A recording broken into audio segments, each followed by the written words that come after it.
Hi everyone, welcome back to our channel. ఈరోజు మన ఛానల్లో నేను శనగపిండి అంటే నానబెట్టిన శనగపప్పుతో అయితే పూరి అయితే చేశాను. ఆ పూరీని ఎలా ప్రిపేర్ చేయాలో అయితే మనం చూసేద్దాం. ఈ పూరి అయితే టేస్ట్ అయితే చాలా బాగుంది. ఇది చికెన్లోకి అయినా పప్పులోకి అయినా దేనిలోకైనా చాలా బాగుంటుంది.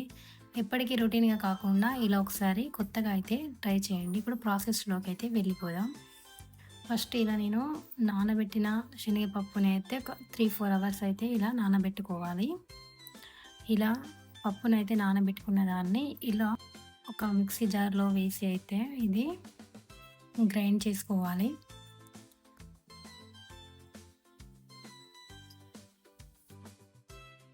ఇలా పప్పుని అంతా కూడా మిక్సీ జార్లో వేసుకొని కొన్ని వెల్లుల్లిపాయలు, కొంచెం అల్లం ముక్క, కొంచెం జీలకర్ర, కొంచెం కసూరి మేతి, కొన్ని మిరియాలు, కొంచెం లవంగాలు, ఒక 4, కొంచెం పసుపు వేసి అయితే ఇప్పుడు మనం వీటిని అంతా మెత్తగా కూడా బాగా గ్రైండ్ చేసుకోవాలి. ఇలా అయితే మనం గ్రైండ్ చేసుకోవాలి. ఇలా గ్రైండ్ చేసుకున్న దాన్ని ఒక బౌల్లోకి అయితే ట్రాన్స్ఫర్ చేసేసుకోవాలి.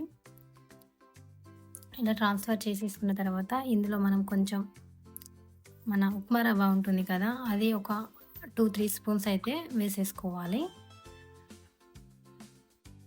ఇలా ఉప్మా రవ్వ వేసేసుకున్న తర్వాత అంతా ఒకసారి మిక్స్ చేసుకోవాలి.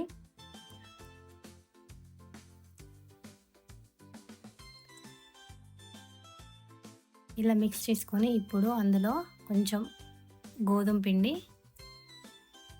ఇలా మనకు కొంచెం అందులో మన పిండిలో ఎంత పడుతుందో అంత క్వాంటిటీతో అయితే గోధుమ పిండి తీసుకొని అందులోనే కొంచెం సాల్ట్, కొంచెం నెయ్యి కూడా వేసుకొని అయితే బాగా కలిపేసుకోవాలి. ఇలా ముద్దలాగా వచ్చేంత వరకు అయితే మనం కలిపేసుకోవాలి.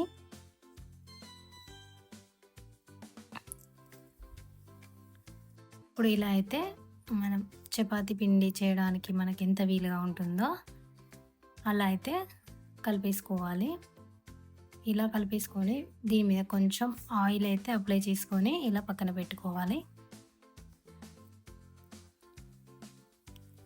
ఇలా ఆయిల్ రాసి పక్కన పెట్టుకోవాలి.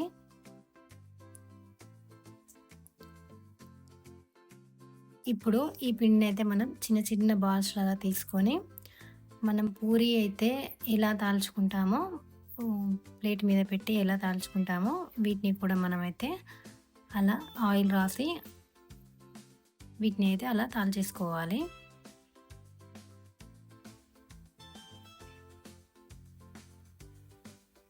ఇలా తాల్చుకోవాలి. పిండితో కాకుండా ఆయిల్తో అయితే వీటిని మనం ఇలా తాల్చేసుకోవాలి.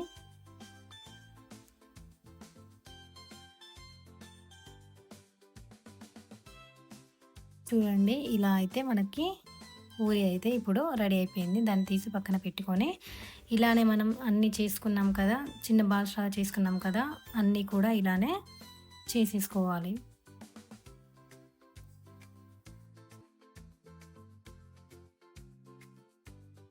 ఇలానే అన్నీ అయితే మనం చేసేసుకోవాలి.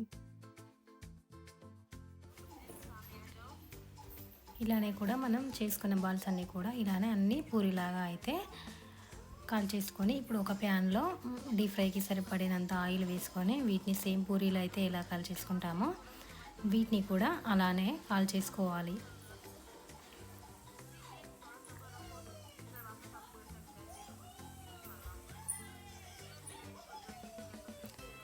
చూడండి మనకు ఎంత బాగా పొంగుతున్నాయో, సేమ్ ఆ పూరి మనకు పూరి పిండితో చేసిన పూరి అయితే ఎలా పొంగుతుందో మనకు ఈ పూరీలు కూడా అలాగే పొంగుతాయి. కానీ టేస్ట్ మాత్రం చాలా బాగుంటాయి. శనగపప్పు నానబెట్టి చేసుకున్నాం కదా, కాబట్టి ఇవి కూడా టేస్ట్కి అయితే చాలా బాగుంటాయి. చూడండి, ఇలానే మిగతా పూరీలను అన్నిటినీ కూడా ఇలానే కాల్ చేసుకోవాలి. ఇలానే ఒక్కొక్కటిగా అన్ని పూరీలను అయితే కాల్ చేసుకోవాలి. చూడండి, పూరీలు అయితే చాలా బాగా పొంగుతున్నాయి.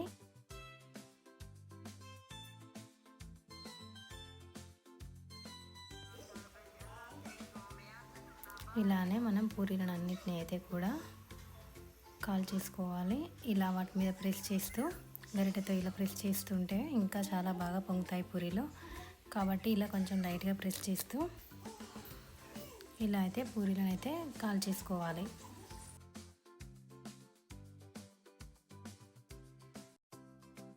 ఎప్పుడు ఒకేలా కాకుండా కొత్తగా ఇలా శనగపప్పు నానబెట్టి అయితే పూరీని అయితే ఇలా కొత్తగా ట్రై చేశాను. ఒకసారి మీరు కూడా ట్రై చేసి ఇవి శనగపప్పుతో చేసిన పూరి అయితే ఎలా వచ్చిందో చెప్పండి.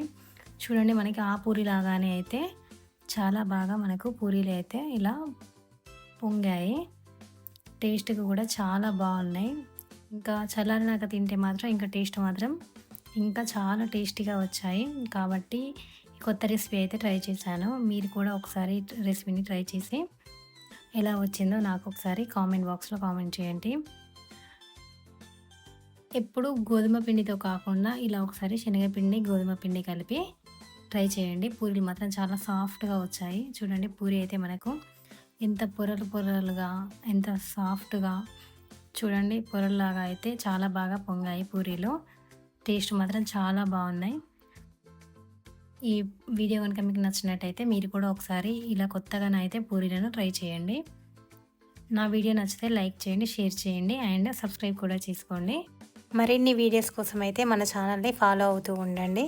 Thank you for watching. Bye bye.